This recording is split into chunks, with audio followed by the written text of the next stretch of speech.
a 75 ans, l'association qui regroupe les enseignants francophones de la province a vu le jour. C'était en 1939, à peine une douzaine d'années après l'abolition du règlement 17, qui interdisait l'enseignement en français en Ontario. Le but principal de la nouvelle association, le perfectionnement de l'instruction des Franco-ontariens. Pour y arriver, on publie pour la première fois en 1943 la revue pédagogique L'École ontarienne, dans laquelle on retrouve des plans de leçons et des suggestions d'activités à faire en salle de classe. À la même époque, l'AEFO prend en charge le concours provincial de français. Et quelques années plus tard, l'association se distingue avec ses colloques annuels. Les thèmes abordés portent surtout sur l'enseignement de la langue française et l'enseignement religieux. L'ancienne présidente de l'AEFO, Lise Routhier-Boudreau, nous parle des tout débuts de l'AEFO.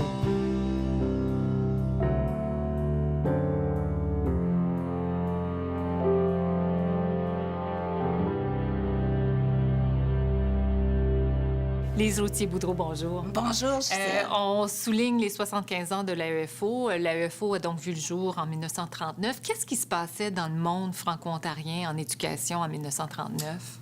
Bien, écoutez, c'était la lutte pour avoir le droit à l'enseignement en français. Il faut savoir que, oui, l'AEFO a été fondée en 1939, mais le désir de se regrouper, de se mobiliser autour de l'éducation de langue française est arrivé avec l'événement du règlement 17. On s'en souvient, les enseignants avaient à ce moment-là même fait de la désobéissance civile pour défier le gouvernement qui avait aboli le droit d'enseigner en français.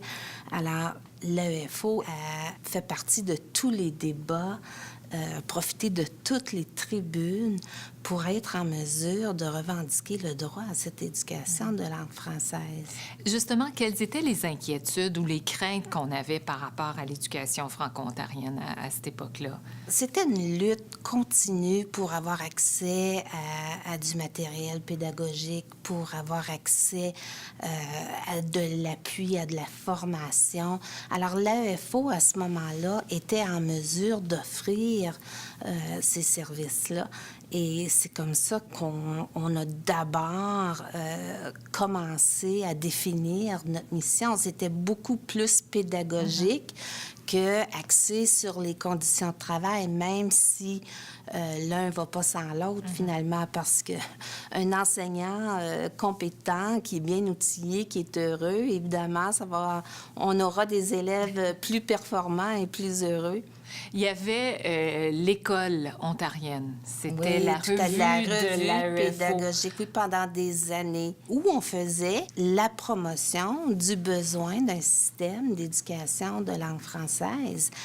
Et au fil des ans, les revendications étaient importantes, surtout au niveau des femmes, parce qu'on se souvient, les femmes, à ce moment-là, étaient payées beaucoup moins que les hommes. On hésitait à embaucher les femmes mariées parce que, bon, on avait peur de porter atteinte à la pudeur des enfants. On ne voulait pas que ça soit un empêchement à la famille. Alors, l'AEFO a mis en place les mesures pour avoir des congés de maternité, pour avoir la parité salariale pour les femmes et pour les communautés religieuses aussi, parce que les enseignantes, les religieuses étaient nombreuses à l'époque dans nos écoles. Quel était le rôle, justement, de la religion catholique au sein de l'AEFO à cette époque-là? C'était clair. Hein? Tout ce qui était langue française, c'était égal au catholicisme à l'époque. Et, bon, l'AEFO a même été accrédité pour donner de la formation, des cours d'enseignement religieux, parce que à ce moment-là, ce qu'on souhaitait, c'est que les enseignants deviennent plus qualifiés pour être en mesure d'augmenter leur salaire, non seulement par l'expérience, mais aussi par leur qualification additionnelle. Parce qu'il y avait aussi le mythe que l'enseignement en français était de moindre qualité. On n'exigeait pas la même formation pour les enseignants qui enseignaient en français. Alors, pourquoi pas? C'était pas reconnu, on le tolérait. On croyait pas que ça nécessitait des qualifications additionnelles. On pouvait enseigner avec une lettre de permission seulement. Alors, pour nous, c'est important pour l'AEFO de rehausser l'image professionnelle des enseignantes et des enseignants francophones. À quel moment est-ce que vous vous êtes intéressé dans le syndicalisme? Mais ça, ça a été dès ma 2e année d'enseignement. On négociait justement la convention collective et puis on était 3 nouvelles enseignantes à Kapuskasing, à l'école Jeanne-Mance. Et puis on a reçu une lettre nous disant que, on nous remerciait de nos services, il y avait une baisse d'effectifs et puis qu'on n'aurait pas besoin de nous l'année suivante. Et puis, les enseignantes et les enseignants ont décidé de prendre une augmentation moins élevée pour être en mesure de nous garder. Alors, pour moi, ça a été un geste incroyable. Là, j'ai vraiment vu ce que ça voulait dire quand on prenait des décisions collectives, puis quel impact que ça pouvait avoir sur nos vies. J'étais toute jeune, c'était mon premier emploi, j'aimais ça, et là, je le perdais, et ce sont mes collègues qui m'ont gardée avec eux. Alors, ça a été vraiment un tournant dans ma carrière, parce que par la suite, je me suis engagée pleinement dans les activités du syndicat. Durant les années 70, le milieu scolaire franco-ontarien est en pleine effervescence. Il y a les crises scolaires de Sturgeon Falls, Cornwall, Windsor et Penetanguishene. Et les enseignants franco-ontariens sont aux premières loges pour obtenir des écoles secondaires dans la province. En 1974, l'AEFO joue un rôle clé dans la fondation du Centre franco-ontarien de ressources pédagogiques. En 1977, elle aide à créer la Fédération des élèves du secondaire franco-ontarien ainsi que les Jeux franco-ontariens.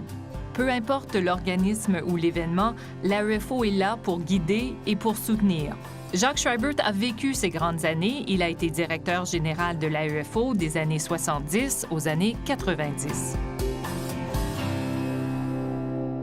Vous avez fait votre entrée à l'AEFO dans les années 70. Il faut dire que dans le monde franco-ontarien, c'était des années pleines d'effervescence. Dans le monde de l'éducation, on parlait des crises scolaires, des luttes pour obtenir des écoles de langue française. Comment vous avez vécu ces années-là, ces années 70-là? De façon assez effrénée. Je dois vous avouer, j'ai été embauché à l'AEFO en 1973. On était en pleine crise de Cornwall. Donc, les heures de travail ont été très longues, très, très énervantes et très enrichissantes en même temps.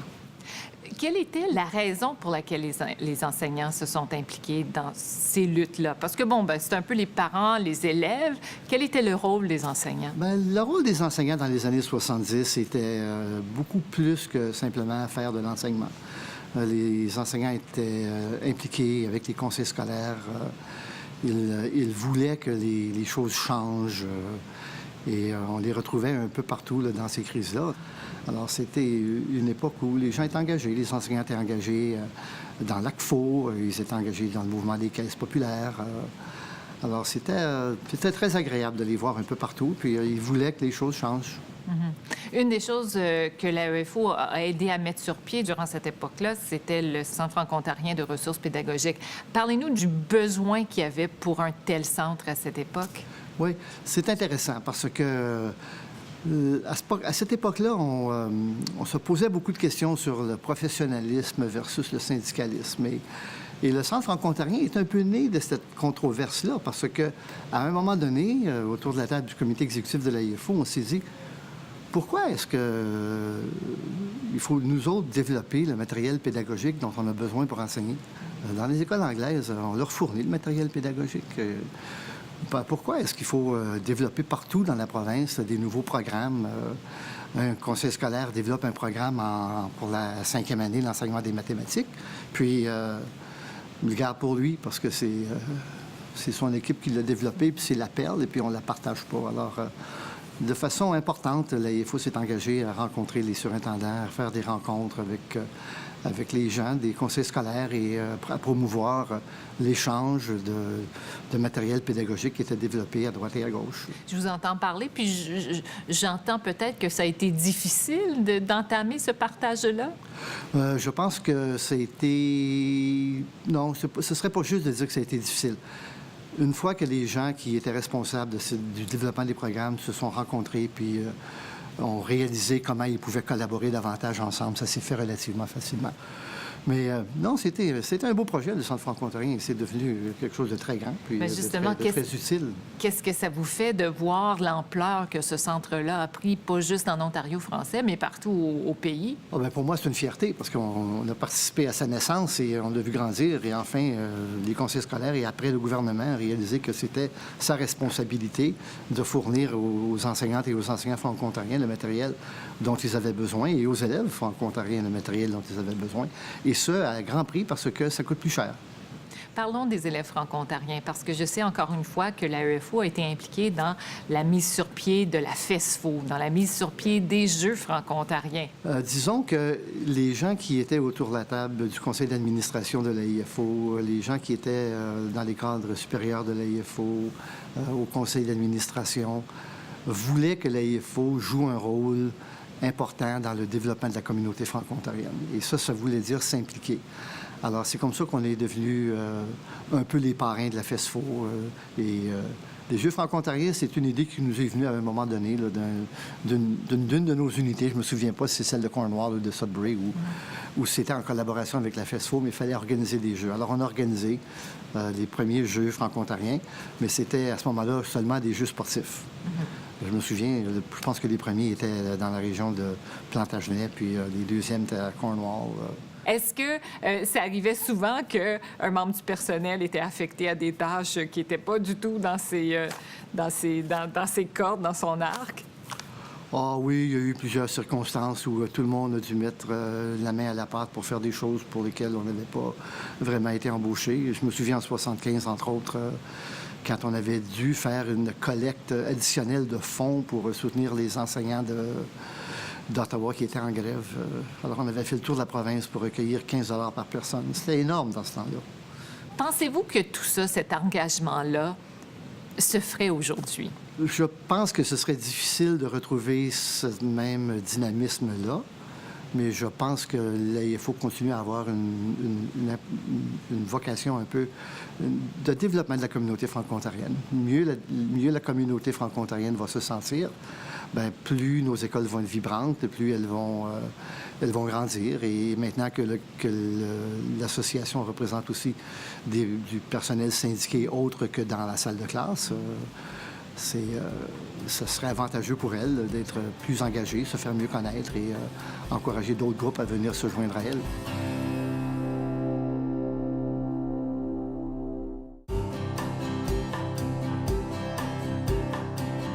Au moment de sa création, l'AEFO était une association professionnelle, créée pour donner aux enseignants les outils pour faire leur travail. Mais petit à petit, cette vocation change. L'AEFO devient plus politique, plus militante, plus syndicaliste. En 1982, un événement changera l'éducation de langue française au pays pour toujours. La Charte des droits et libertés garantit le droit à l'instruction dans la langue de la minorité officielle. En Ontario, les enseignants commencent un long combat pour la gestion scolaire par et pour les francophones de la province. Guy Matte a été non seulement président de l'AEFO, mais directeur général aussi durant les années 80 et 90. Ça a été une période absolument incroyable. Vous savez, nous avions demandé au gouvernement de l'Ontario de s'assurer qu'il y ait des conseils scolaires de langue française. On en parlait d'ailleurs à Ottawa depuis ce qu'on appelle le rapport Maillot. Il y avait un conseil scolaire homogène. Lui, il avait fait un rapport, un conseil scolaire homogène de langue française à Ottawa-Carleton. Une première fois qu'un anglophone, dans un rapport officiel, disait quelque chose comme ça devrait arriver. Alors, c'est ce qu'on a pris. C'est ce qu'on a utilisé comme base. Et on a décidé de poursuivre le gouvernement. On va vous poursuivre si jamais vous ne nous donnez pas les écoles de langue française, la gestion. Les enseignants. Les enseignants. Et le gouvernement d'Ontario s'est dit, OK, là, ce qu'on va faire, on va faire une référence à la Cour d'appel. Alors, l'AFO, d'abord, avec l'ACFO et 4 parents, nous sommes allés en référence à la Cour d'appel contre le gouvernement de l'Ontario. Et c'est là où la Cour d'appel a unanimement dit les écoles de la minorité, ce sont des écoles qui doivent être gérées par la minorité et non pas être des écoles où il y a de la minorité. Et ça a donné 2 choses extraordinaires. 1, le droit à l'éducation en langue française pour tous les élèves, parce qu'en même temps, il y avait cet autre là sujet. Où le nombre là le où le justifie. nombre le justifie. Et le gouvernement voulait le justifier par un certain nombre. On va devant la Cour. La Cour a dit, écoutez, justifiez-le, mais le nombre que vous utilisez, c'est pas justifiable à l'heure actuelle. Alors, la ministre Stevenson du temps a dit, ben écoutez, là, on n'est pas capable de justifier rien. Un élève de langue française a droit à l'éducation. Peut-être pas exactement là où il est, mais au moins, il a le droit à l'éducation en langue française, peu importe sur le territoire. Et ça a donné au niveau de la gestion l'idée ça a commencé, là, l'idée que les écoles doivent maintenant appartenir à la minorité. Ça a commencé, mais ça a pris du temps. Ça a pris du temps, mais c'est une évolution. Hein. Au départ, il y avait des sections de langue française. Après, on a créé dans Ottawa-Carleton un conseil scolaire homogène. Et ça a été jusque dans les années 97, je me rappelle bien, sous le gouvernement Harris. Pas qu'il voulait nous faire une fleur, mais c'est parce qu'à ce moment-là, il avait fait l'amalgamation des conseils scolaires de langue anglaise. Alors, il s'est dit aussi bien de créer des conseils scolaires de langue française en même temps. Ça va passer sous le radar. Personne ne va s'en apercevoir. Il y a eu plusieurs cas de cours entre-temps chez nous, comme en Alberta, comme ailleurs. Mais ça a contribué. Mais ça a pris, vous savez, ça a pris 15 ans. Et dans l'histoire du monde, 15 ans, c'est une virgule. Je pense qu'il y a eu, à cette époque-là, un questionnement par rapport à l'AEFO et ce que c'était une association professionnelle, d'une part, un syndicat d'enseignants de l'autre part. Pourquoi ce tiraillement? Bien, il faut voir qu'au départ, l'AFO, c'était une association qui était vue comme une association professionnelle. On met ensemble des enseignants pour s'assurer qu'on va avoir une meilleure formation, qu'on va avoir de meilleurs outils pédagogiques, etc. C'est le développement de la profession qui était là, parce que c'était pas reconnu comme une profession, on était des individus peu organisés. Alors, c'est cette organisation-là que nous avons mis ensemble. Puis à partir des années 70, là, c'était le grand questionnement. L'AEFO, syndicat ou association professionnelle, c'était comme un déchirement entre celles et ceux qui avaient vécu cette partie de création d'une association de professionnels qui se voyaient comme des médecins, comme des avocats. Alors. Mais si on vient comme un syndicat, on va être comme des cols bleus. Oh, je sais pas, on va être comme des mineurs. Est-ce que c'est ça qu'on veut être? Et il n'y avait pas cette compréhension du syndicalisme tel qu'on le voit aujourd'hui. Et c'est dans les années 70 que ça a changé. Et savez-vous grâce à qui? Beaucoup grâce au gouvernement, qui ont commencé à faire des folies au niveau de vouloir gérer la profession enseignante, à vouloir imposer des conditions, changer les conditions de travail de façon aléatoire, qui a mené à une meilleure bagarre. Ils ont dit, bon, alors, ça suffit, association professionnelle, oui, c'est des professionnels, mais d'abord et avant tout un syndicat, jusqu'à ce que l'on voit aujourd'hui, c'est très clairement, un syndicat, surtout aussi grâce à Mike Harris, qui, à un moment donné, a décidé, vous voulez des syndicats? Vous serez des syndicats. On retire les directeurs d'école, les directrices d'école de votre syndicat. Maintenant, vous êtes vraiment des gens qui êtes syndicalistes. Alors, c'est parfait. Et je pense que c'est une évolution tout à fait normale et qui a fait grandir les écoles de langue française. Et diriez-vous que les enseignants se voient comme ça? Je pense que maintenant, oui. De nos jours, oui. Il y a peu de profs qui vont maintenant se questionner sur l'histoire d'être syndicat parce que il faut voir que c'était une vieille tradition judéo-chrétienne, hein, que les syndicats, c'est peut-être pas tellement bon, hein, ça doit être communiste un peu, là. Il faut penser des années 40, 50, toute cette mentalité qu'on donnait aux syndicats, alors que maintenant, on voit que c'est vraiment des instruments de changement social, et l'AFO est un de ces instruments de changement social dans la communauté franco-ontarienne, et ce syndicat, je pense, a une grande portée dans le futur. L'AFO développe un leadership, puis c'est un leadership qui est double. Un leadership à l'intérieur de la profession enseignante, donc pour assurer le développement de la profession et de l'enseignement en Ontario, mais aussi un leadership social, parce que ce que nous créons, ce sont des cellules de personnes qui savent comment organiser et s'organiser, et ces gens-là, ensuite, tous ces enseignants-là, vous les retrouvez dans des équipes de hockey, dans des équipes de soccer, dans des arts, dans des groupes de théâtre, etc. Et d'ailleurs, l'AFO a toujours encouragé ses membres à participer fortement dans son milieu social, pas simplement être des consommateurs en étant des travailleurs dans le domaine de l'éducation, mais à contribuer au développement de leur communauté. Les 25 dernières années ont été des années difficiles pour les enseignants de l'Ontario, peu importe qu'ils soient francophones ou anglophones. Au début des années 90, les néo-démocrates de Bob Rae leur imposent un gel de salaire et 12 journées de travail sans paye pour lutter contre le déficit. Quelques années plus tard, le gouvernement conservateur de Mike Harris coupe 2 milliards de dollars dans le secteur de l'éducation et démantèle la loi qui régit les relations de travail entre les conseils scolaires et les enseignants, des actions qui déclenchent d'importantes manifestations en Ontario. Ces années tumultueuses ont fortement marqué les associations d'enseignants, y compris l'AEFO. Le président actuel de l'AEFO est Carole Jolin. Je pense qu'on peut dire que les dernières années, même les dernières 20 années, ont été assez difficiles pour les enseignants d'un point de vue politique. On dirait que peu importe le gouvernement au pouvoir, on s'en prenait aux enseignants. Est-ce que vous êtes d'accord avec ça? Et pourquoi on s'en prend aux enseignants? En bonne partie, si on recule, par exemple, quand j'ai commencé à m'impliquer sur le plan syndical, début des années 1990, le NPD venait de gagner ses élections avec Bob Rae en tête. Et puis, on a connu le contrat social. Donc, situation extrêmement difficile pour les enseignants. Gel de salaire, on se souviendra des Rae Days de cette époque-là. Donc, ça n'avait pas été facile. Élection suivante, les conservateurs entrent, Mike Harris au pouvoir. Là, j'ai été un petit peu plus impliqué à ce moment-là. Et puis, je pense que l'AEFO s'est impliquée encore davantage sur le plan politique qu'elle ne l'avait fait jusque-là. Justement, par rapport au dossier comme tel, c'est extrêmement important. On a connu des coupures de quelques 1 milliard de dollars en éducation. Et puis la goutte qui a fait déborder le vase, c'était la fameuse loi 160 à l'époque, qui donnait énormément de pouvoir au gouvernement. Et les enseignants et les enseignantes à ce moment-là ont exercé énormément de pression. Il y a eu une protestation politique qui a duré pendant 2 semaines, en 1997, où les membres ont manifesté leur désaccord à toutes les décisions que le gouvernement prenait. Donc, les années 90 ont été extrêmement difficiles et ont généré un vrai mouvement de solidarité au sein de l'AEFO, justement pour faire valoir nos droits et puis être capable de défendre l'éducation de langue française. Pourquoi pensez-vous que les gouvernements s'en prennent aux enseignants? Bien, dans toute l'enveloppe budgétaire, le budget de l'éducation est très, très important et les gouvernements, dans différentes situations, ont voulu équilibrer des budgets et l'éducation a été, à cette époque-là, a été un des secteurs qui a été durement touché, mais on se rappellera que les conservateurs du gouvernement Harris avaient touché à peu près tous les secteurs. Tous les secteurs avaient été affectés de façon drastique par des coupures budgétaires. Quelles sont, selon vous, les grandes batailles à venir dans le monde de l'éducation? Au niveau de l'éducation francophone, l'AEFO s'est toujours impliqué dans tout ce qui touche la francophonie. Donc, ce n'est pas simplement pour l'éducation, mais vraiment tous les droits des francophones à tous les niveaux. Donc, on était impliqué dans différents dossiers. L'éducation en est un, évidemment, mais par exemple, je vais parler dans le dossier des radios communautaires. On va être impliqué de ce côté-là.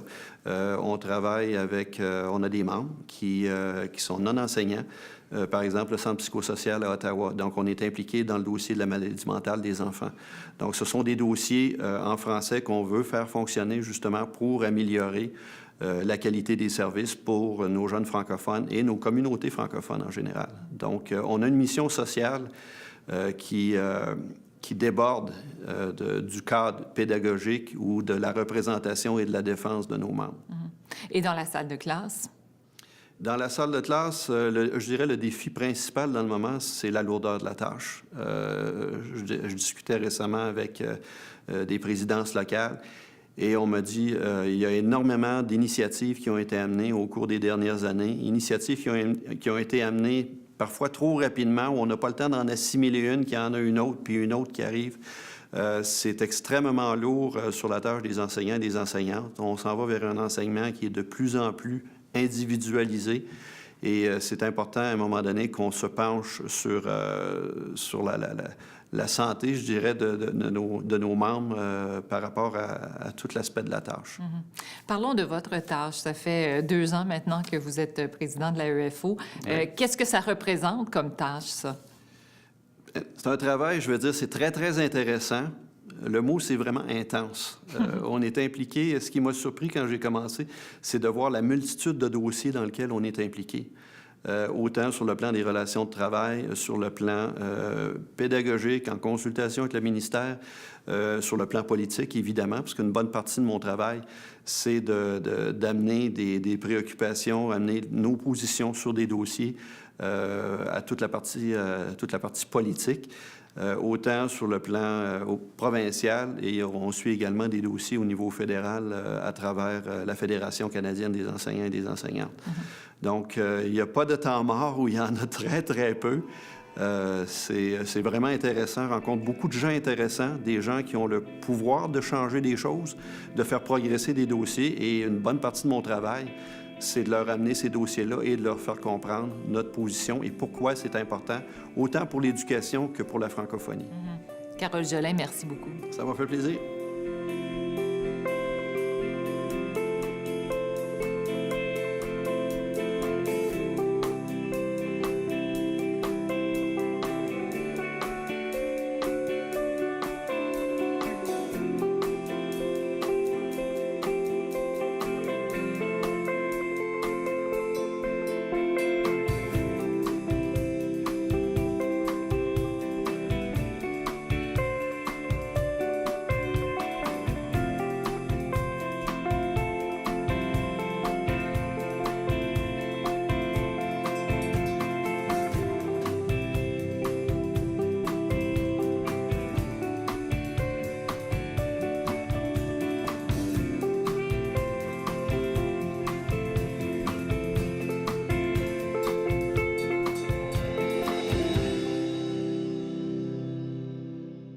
Les enseignantes, les religieuses étaient nombreuses à l'époque dans nos écoles.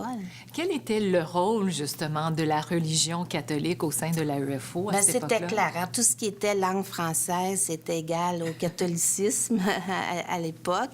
Et, bon, l'AEFO a même été accrédité pour donner de la formation, des cours d'enseignement religieux, parce que à ce moment-là, ce qu'on souhaitait, c'est que les enseignants deviennent plus qualifiés pour être en mesure d'augmenter leur salaire, non seulement par l'expérience, mais aussi par leur qualification additionnelle.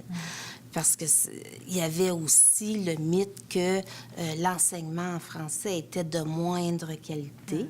On n'exigeait pas la même formation pour les enseignants qui enseignaient en français. Alors, pourquoi pas? Ben, c'était pas reconnu, on le tolérait.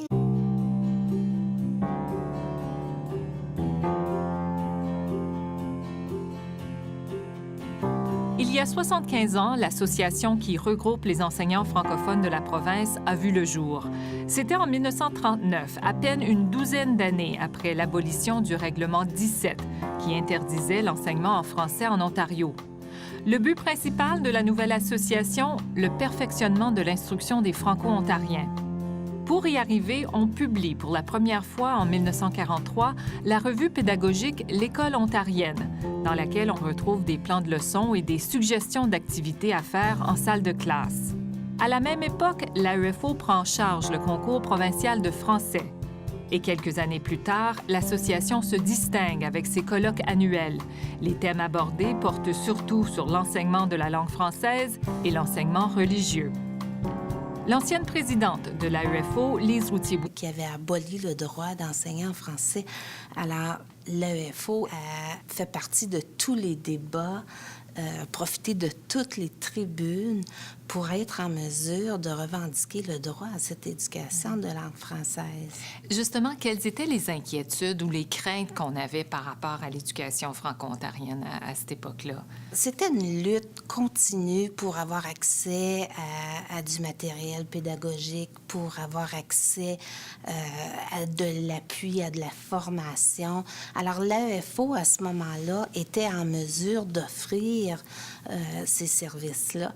Et c'est comme ça qu'on a d'abord commencé à définir notre mission. C'était beaucoup plus pédagogique que axé sur les conditions de travail, même si l'un ne va pas sans l'autre, finalement, parce qu'un enseignant compétent, qui est bien outillé, qui est heureux, évidemment, on aura des élèves plus performants et plus heureux.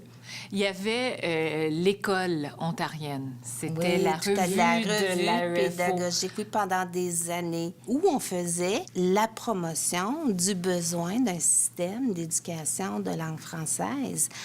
Et au fil des ans, les revendications étaient importantes, surtout au niveau des femmes, parce qu'on se souvient, les femmes à ce moment-là étaient payées beaucoup moins que les hommes. On hésitait à embaucher les femmes mariées parce que, bon, on avait peur de porter atteinte à la pudeur des enfants. On ne voulait pas que ça soit un empêchement à la famille. Alors, l'AEFO a mis en place les mesures pour avoir des congés de maternité, pour avoir la parité salariale pour les femmes et pour les communautés religieuses aussi, parce que les... Boudreau nous parle des tout débuts de la UFO.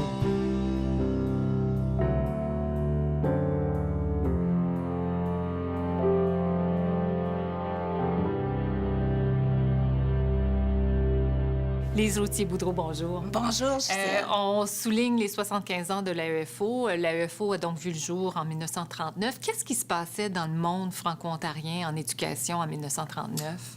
Bien, écoutez, c'était la lutte pour avoir le droit à l'enseignement en français. Il faut savoir que, oui, l'AEFO a été fondée en 1939, mais le désir de se regrouper, de se mobiliser autour de l'éducation de langue française est arrivé avec l'événement du règlement 17. On s'en souvient, les enseignants avaient à ce moment-là même fait de la désobéissance civile pour défier le gouvernement qui